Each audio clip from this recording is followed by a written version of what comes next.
Hi everybody, my name is Thomas Eves. I'm going to be going over with you some 21st century lead generation strategies for real estate agents, specifically those who are looking to get leads from Facebook. That's kind of been the common trend in the industry for the past about half decade. The problem is a lot of real estate agents are trying to do it, and yet they're just not having a great deal of success. And so I'm going to go into in great detail how we can actually build some systems to do that in a really effective way for a much lower cost than some of the alternatives. So the first thing we need to understand is three concepts. One, that quantity gets quality. Two, the cost per lead is key. And three, targeting is crucial. Now, with regards to the quantity gets quality, what we're saying is that it's not enough to merely be seen by more people. You could get a billboard and have 20,000 people a day pass your billboard, and technically that's 20,000 impressions. Problem is, we don't know if those people live where you do business or if they're just passing through. We don't know if they're motivated customers, if they're interested in your product, if they have any need for your product. We also have no way to convert. We have no way to measure conversion on those people. So the second concept is cost per lead. So our goal is to have $8 listing leads and $4 buyer leads. That is extremely inexpensive compared to the alternatives in the industry.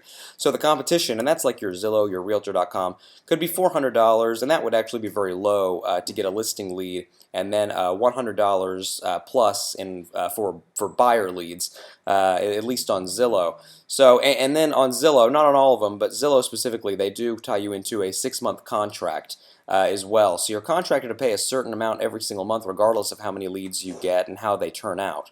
And so the third concept to understand here is that targeting is crucial, not just buyers versus sellers, but also demographics, interests, and exclusions. A lot of real estate agents make the mistake of, they get on the Facebook Ads Manager and they start looking for ways to attract buyers and sellers. And the first thing they do is they put people that are interested in real estate.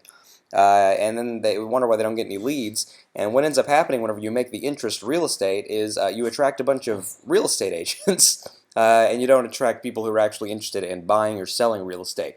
So now that we've got those three out of the way, we're going to move on to the evolution of how ads on Facebook have happened.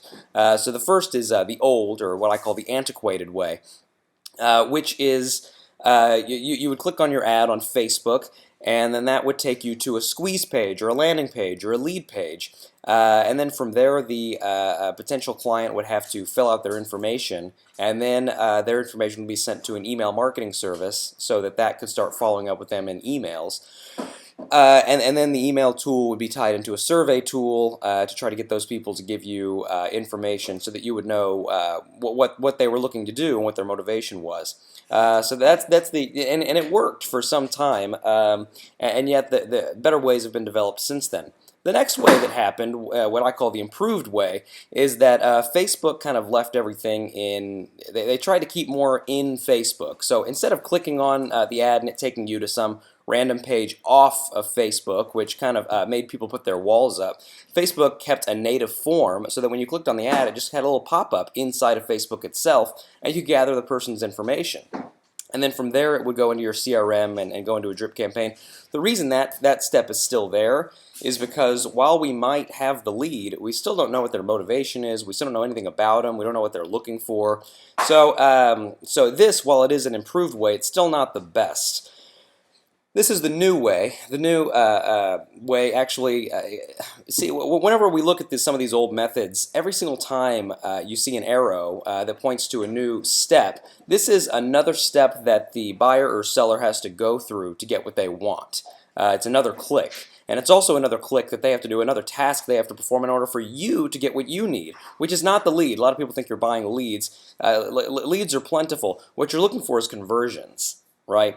And so the fewer clicks, we find that the higher conversions that we have.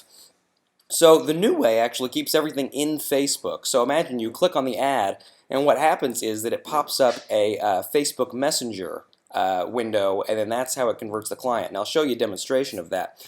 But first I want to show you kind of what an ad would look like. So this is a DFW ad for sellers. And you can see the first thing you'll notice is that we run this from a community page. A lot of people are running it from their real estate page, ABC Realty. Problem is that then and keep in mind that people nowadays you kind of have to hide the salesman in order to get the conversion, at least in the beginning, and at least until you know the motivation, right?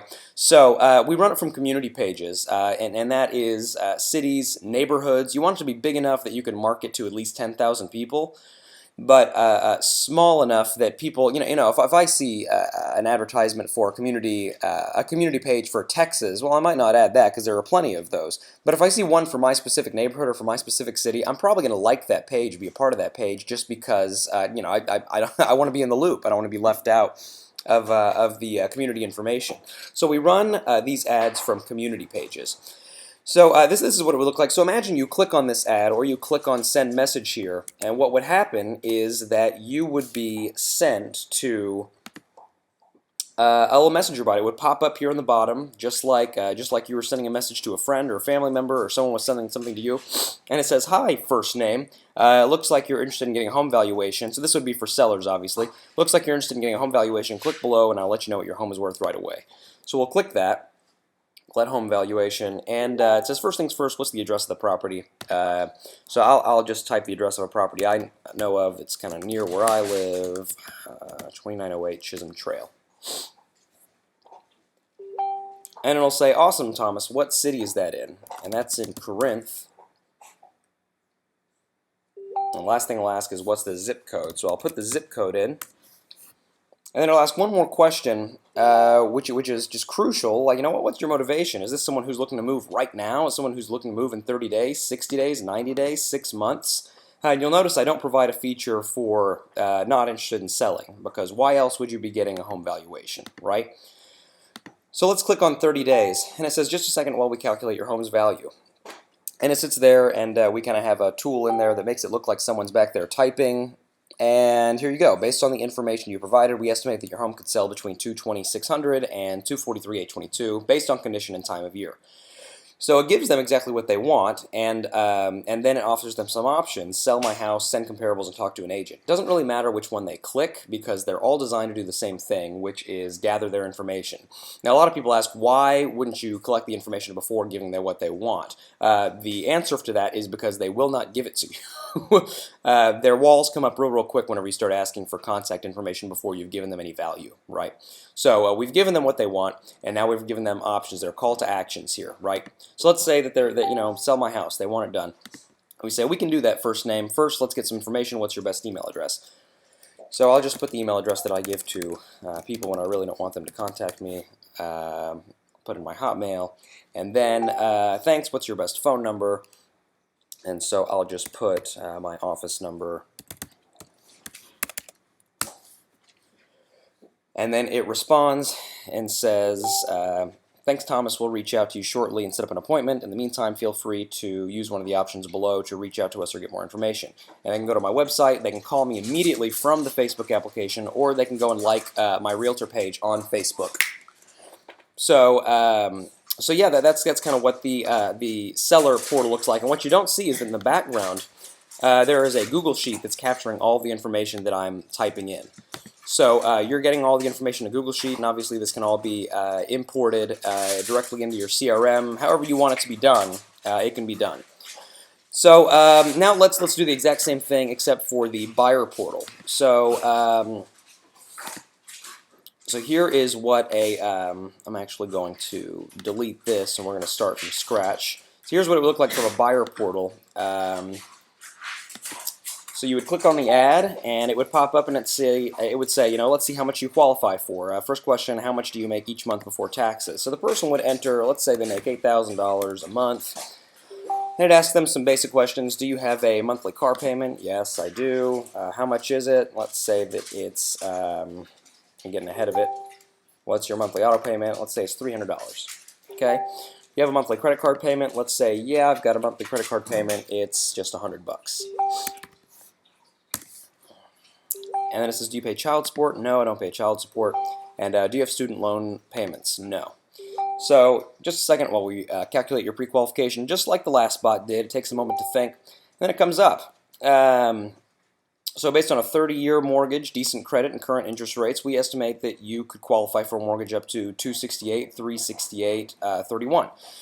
Note that this should not be considered a true pre-qualification. All figures should be considered by a licensed mortgage professional. Okay, so then we've got 3 call to actions, just like the last one. So homes in this price range, so we can offer to send them homes that are around this 268 number. We can send this info to a lender, so we can actually turn this pre-qualification into a pre-approval, or we can just have them talk to an agent, right? And again, it doesn't matter which one they pick; they're all designed to do the same thing. So let's say, send the info to lender. It asks, "What's your best email address?" I'll give it the same one.